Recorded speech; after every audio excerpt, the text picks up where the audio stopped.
បាទសួស្តីបងប្អូនទាំងអស់គ្នាថ្ងៃនេះដែរខ្ញុំណែនាំបងប្អូនទាំងអស់គ្នាអំពីការ generate រូបភាព AI នៅក្នុង Canva Pro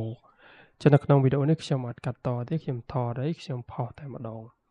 ចឹងយើងអាចចូលមក Canva Pro របស់យើងទៅយើងអាចចុចមកកន្លែង Canva Pro AI បន្ទាប់មកបងប្អូនអាចជ្រើសរើសយកប្រភេទ design ឬក៏ template ឬក៏ Canva AI ចឹងសម្រាប់ខ្ញុំពេលនេះគឺខ្ញុំយក Canva AI អញ្ចឹងមុននេះខ្ញុំបាន generate រូបភាព AI ប្រមាណសន្លឹកនេះដែរបងប្អូនអាចមើលបានពីគុណភាពនៃរូបភាព AI ដែលយើង generate ចេញពី Canva Pro អញ្ចឹងយើងឃើញថាយើងអាចទទួលយកបានដែររូបខ្លះគឺវាស្អាតមែនទែនអញ្ចឹងខ្ញុំមាន website 2ទៀតឬក៏អាចមានផ្សេងលើសពីនឹងទៀតសម្រាប់ការទៅយកព្រំមានន័យថាខ្ញុំខ្ជិលអង្គុយសរសេរខ្លួនឯងគឺខ្ញុំចូលទៅយករូបភាពគំរូណាមួយដែល website គេមានស្រាប់បន្ទាប់មកខ្ញុំគ្រាន់តែយកព្រំយកទៅដាក់ទៅគឺវានឹង generate មកបានដូចគ្នាដែរអញ្ចឹងណាអញ្ចឹងឧទាហរណ៍ថាខ្ញុំយករូបគំរូណាមួយជាឧទាហរណ៍ណាឧទាហរណ៍ថាខ្ញុំយករូបនេះមួយចុះឬក៏រូបនេះអញ្ចឹងខ្ញុំគ្រាន់តែចុចទៅលើវាមួយមកគឺវានឹងឲ្យជាព្រំបែបនេះអញ្ចឹងយើងគ្រាន់តែ copy បន្ទាប់មកយើងចុចមក Canva Pro របស់យើងហើយយើងគ្រាន់តែផាសនៅ command នៅព្រំសំទោសនៅព្រំដែលយើង copy មុននឹងមកគឺពេលហ្នឹងគឺ Canva Pro កំពុងតែ generate ឲ្យយើងហើយនេះអញ្ចឹងនៅក្នុងការ generate ក៏យើងអាចដាក់ style បានដូចគ្នាដែរនេះ style មានច្រើនមែនទែនបងប្អូនអាចសាកវាបាន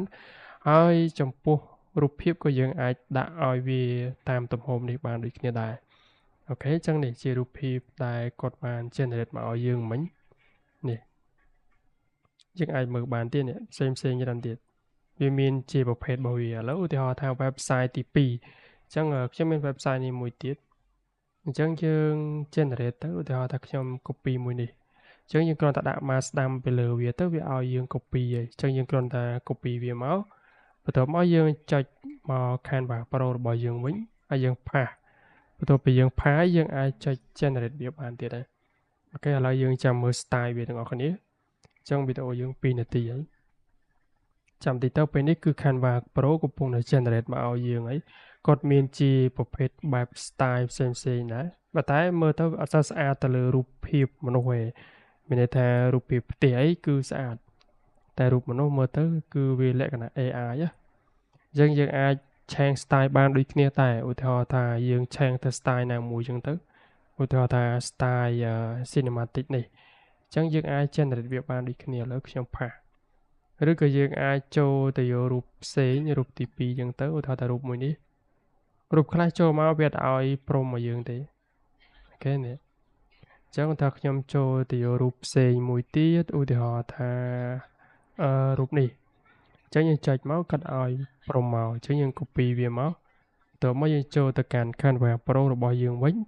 ហើយយើងជ្រើសរើសយកនេះ style នេះហើយនឹងទំហំយើងយកទំហំវែងដដែលឬក៏បងប្អូនចង់យកទំហំនេះក៏បានដែរតាមចិត្តអូខេឥឡូវគឺ Canva Pro កំពុងតែ generate ឲ្យយើងហើយអញ្ចឹងយើងនឹងចាំមើល result ទាំងអស់គ្នានេះ Canva Pro គាត់បាន generate មកឲ្យយើងបានជាលទ្ធផលបែបនេះអញ្ចឹងយើងឃើញថាស្អាតដែរនៅយើងយកវាទៅ up scale អីទៀតទៅគឺរូបនោះវាកាន់តែមើលមកលក្ខណៈដូចមែនតើណាអូខេអញ្ចឹងវីដេអូនេះខ្ញុំមានតែប៉ុណ្្នឹងដែរអរគុណច្រើនបងប្អូនសម្រាប់ការទេសនានៅវីដេអូមួយនេះជួបជាមួយខ្ញុំបាទនៅវីដេអូក្រោយៗទៀតអញ្ចឹងចំពោះ Canva Pro បងប្អូនអាចតាក់ទងមកខាង City Service បានក្រុមការងារ City Service បានបងប្អូនអាច upgrade បានទៅលើ personal account សម្រាប់ invite ទៅលើ email បងប្អូនទាំងអស់គ្នាអញ្ចឹងវីដេអូនេះខ្ញុំមានតែប៉ុណ្្នឹងដែរអរគុណច្រើនបងប្អូនទាំងអស់គ្នាជួបជាមួយខ្ញុំបាទនៅវីដេអូក្រោយៗទៀតបាយបាយ